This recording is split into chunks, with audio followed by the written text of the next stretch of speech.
Hi friends, എല്ലാവർക്കും സുഖാണെന്ന് വിശ്വസിക്കുന്നു. പുതിയൊരു വീഡിയോയിലേക്ക് എല്ലാവർക്കും സ്വാഗതം.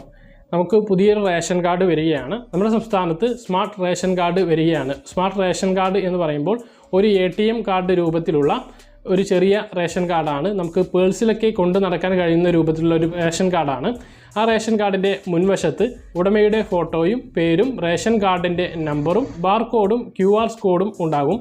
പുറകുവശത്ത് സിവിൽ സപ്ലൈസ് ഓഫീസറുടെ നമ്പർ വീട്ടിൽ വൈദ്യുതീകരിച്ചിട്ടുണ്ടോ, വീട്ടിൽ LPG കണക്ഷൻ ഉണ്ടോ എന്നുള്ള കാര്യങ്ങളൊക്കെ ഉണ്ടാകും. അത് നവംബർ 1 മുതൽ വിതരണം ചെയ്യും എന്നാണ് പറഞ്ഞിട്ടുള്ളത്. APL വിഭാഗത്തിന് 25 രൂപ കൊടുത്ത് അപേക്ഷിച്ചിട്ടും BPL റേഷൻ കാർഡുള്ള ആളുകൾക്ക് സൗജന്യമായിട്ടായിരിക്കും ഈ ഒരു റേഷൻ കാർഡ് ലഭിക്കുക. ഈ റേഷൻ കാർഡ് ലഭിക്കുന്നതിന് മുന്നോടിയായിട്ട് അടുത്ത മാസം 15-ാം തീയതിക്ക് മുമ്പ്, അതായത് 2021 ഒക്ടോബർ 15-ാം തീയതിക്ക് മുമ്പ് നമ്മൾ ചില കാര്യങ്ങൾ ചെയ്യേണ്ടതുണ്ട്. അതായത് നിലവിലുള്ള റേഷൻ കാർഡിൽ ആരെങ്കിലും മരണപ്പെട്ടിട്ടുണ്ടെങ്കിൽ അവിടെ ഒഴിവാക്കുക. നിലവിലുള്ള റേഷൻ കാർഡിൽ ആരുടെയെങ്കിലും പേരിലോ മേൽവിലാസത്തിലോ വയസ്സിലോ തൊഴിലിലോ ഉടമസ്ഥനുമായുള്ള ബന്ധത്തിലോ എന്തെങ്കിലും തെറ്റുകളുണ്ടെങ്കിൽ അത് തിരുത്താനുള്ള ഒരു അവസരമാണിത്. അതോടൊപ്പം റേഷൻ കാർഡിൽ രജിസ്റ്റർ ചെയ്തിട്ടുള്ള മൊബൈൽ നമ്പർ മാറ്റണം എന്നുണ്ടെങ്കിൽ അതിനും സാധിക്കും. ഈ കാര്യങ്ങളൊക്കെ ചെയ്യാൻ വേണ്ടി ബന്ധപ്പെട്ട രേഖകൾ സഹിതം അക്ഷയ സെൻറ്ററിലോ അല്ലെങ്കിൽ നിങ്ങളുടെ നാട്ടിലുള്ള CSC സേവാ കേന്ദ്രങ്ങളിലോ ചെല്ലുക. അവിടെ നിന്ന് ഈ കാര്യങ്ങൾ ചെയ്യാൻ കഴിയും. ഇനി അതുമല്ലെങ്കിൽ നിങ്ങൾക്ക് സ്വന്തമായി civilsupplieskerala.gov.in എന്ന വെബ്സൈറ്റിൽ സിറ്റിസൺ ലോഗിൻ മുഖേന ചെയ്യാൻ കഴിയും. എൻ്റെ റേഷൻ കാർഡ് എന്ന മൊബൈൽ ആപ്ലിക്കേഷനിൽ ലോഗിൻ ചെയ്തും ഈ കാര്യങ്ങൾ ചെയ്യാൻ കഴിയും. അപ്പോൾ ഈ കാര്യങ്ങൾ ചെയ്യുമ്പോൾ ചെയ്യുന്ന ആളുകളുടെ ആധാർ കാർഡ് നിർബന്ധമാണ് എന്നുള്ള കാര്യം ഓർക്കുക.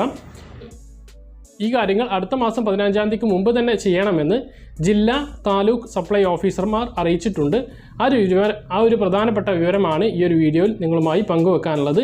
ഇതുകൂടാതെ നമുക്ക് പുതിയ അംഗങ്ങളെ ആഡ് ചെയ്യാൻ കഴിയും, കുട്ടികളെ ചേർക്കാൻ കഴിയും. ഇതിനുവേണ്ടി കുട്ടികൾക്ക് ആധാർ കാർഡ് എടുത്തിരിക്കണം എന്നുള്ളത് നിർബന്ധമാണ്. എത്ര ചെറിയ കുട്ടികളെ വേണമെങ്കിലും ചേർക്കാം.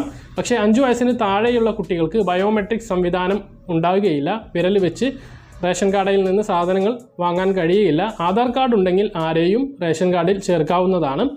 വിവാഹം കഴിഞ്ഞ് വധുവിനെ വരൻ്റെ വീട്ടിലെ റേഷൻ കാർഡിൽ ചേർക്കണമെങ്കിൽ ഭർത്താവിൻ്റെ വീട്ടിലെ മേൽവിലാസത്തിലേക്ക് ഭാര്യയുടെ ആധാർ കാർഡ് അപ്ഡേറ്റ് ചെയ്യേണ്ടതുണ്ട്.